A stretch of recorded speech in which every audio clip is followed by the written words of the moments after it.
Hi, this is Myra McElhaney. I'm on the board of directors for Dress for Success Atlanta. As part of Women's History Month, we are doing a campaign called Your Hour, Her Power, where we invite people to donate an hour of their salary during this month to help women become economically empowered.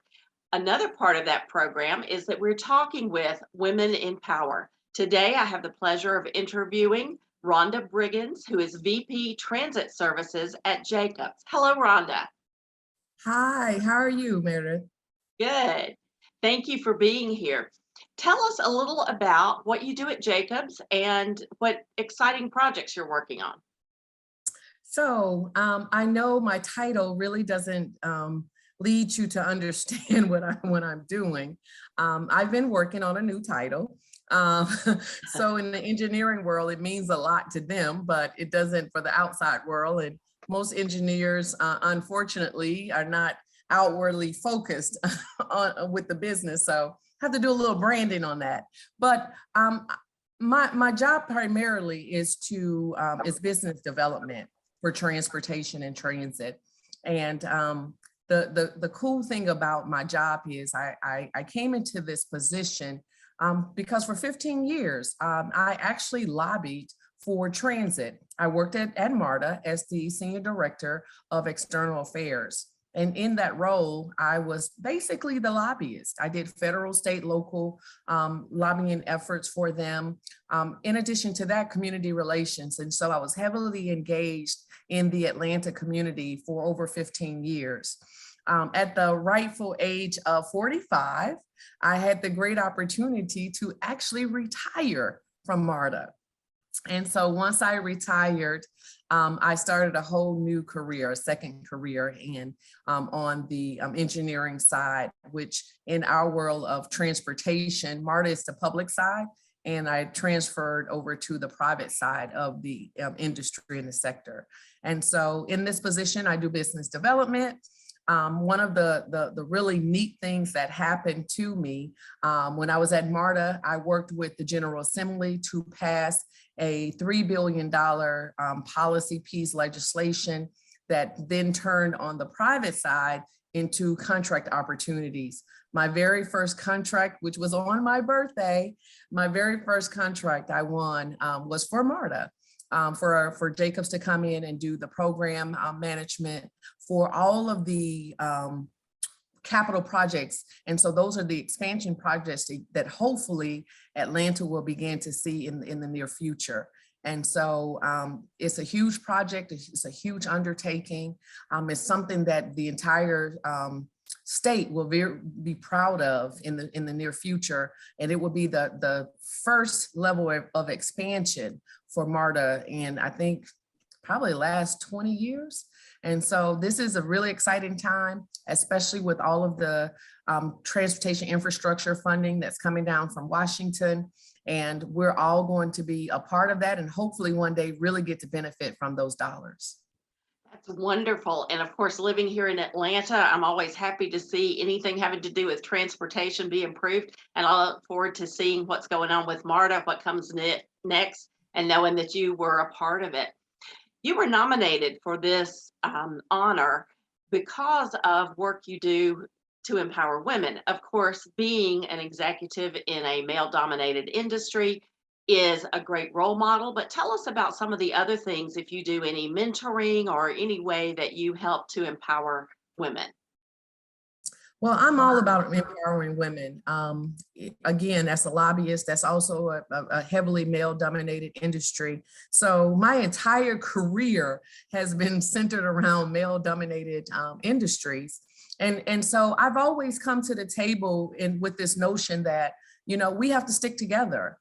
We have to make sure we're doing succession planning, building up the next generation of talent for this industry, that if all of the glass ceilings, we as women, we have to go in and help one another, not only crack them, but break them.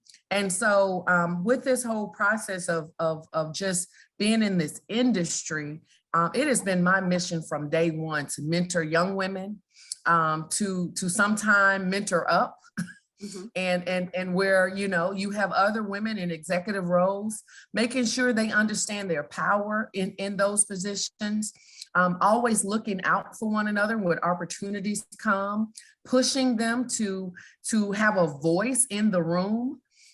If I am in a room, and I've been in many rooms where not only was the only woman in the room, though, but a woman of color in the room. And so, you know, how do you have a voice in that space?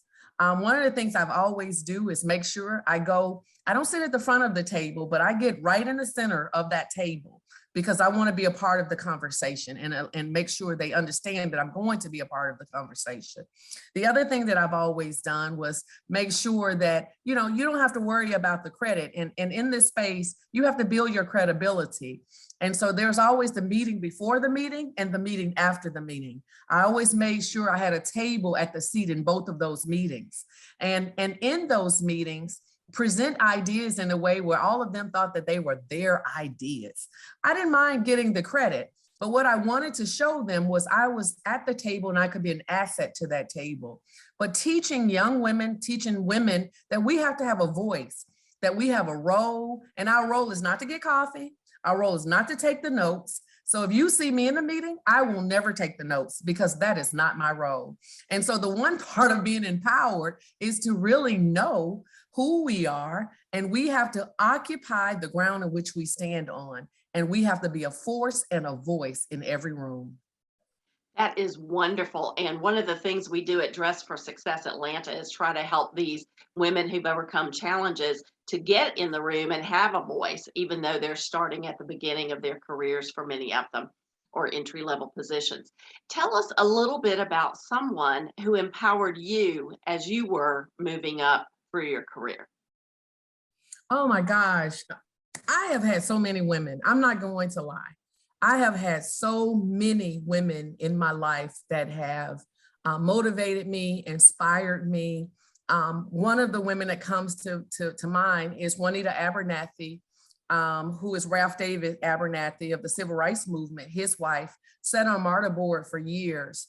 And so to see the icon of an Abernathy sitting at that table, she's always reached out to me. She always taught me and just encouraged me over the years. You know, I got into the transportation industry, and when I was younger, I said, and I'm an attorney by trade, and I always said I wanted to be in the civil rights movement, right? I wanted to be a part of civil rights, and you know, and I was led to go to transportation. I'm like, what does this have to do with? I thought I was going to be a civil rights attorney. But when you look at transportation, and I'm from Birmingham, Alabama, and all of that leads to Rosa Parks sitting on the bus in Montgomery, Alabama, during the bus boycott. That was transportation. And so linking and understanding that transportation is a part of the quality of life within communities. And Juanita Abernathy always brought that to the table for me. Always made sure in the space of transportation, we understood, number one, it's not a partisan issue. It is a nonpartisan issue. And we as a community must come together to make sure and ensure that everyone has upward mobility, and transportation is the way to do it. That's wonderful. Thank you again for taking time to talk with us today. Again, this is Myra McElhaney talking with Rhonda Briggins, VP of Transit Services for Jacobs, although she's working on a new title. And we are here today because of Dress for Success Atlanta is honoring women in power for Women's History Month. If you'd like to learn more about what we're doing, go to our website, which is atlanta.dressforsuccess.org. Thank you. Thank you again, Rhonda.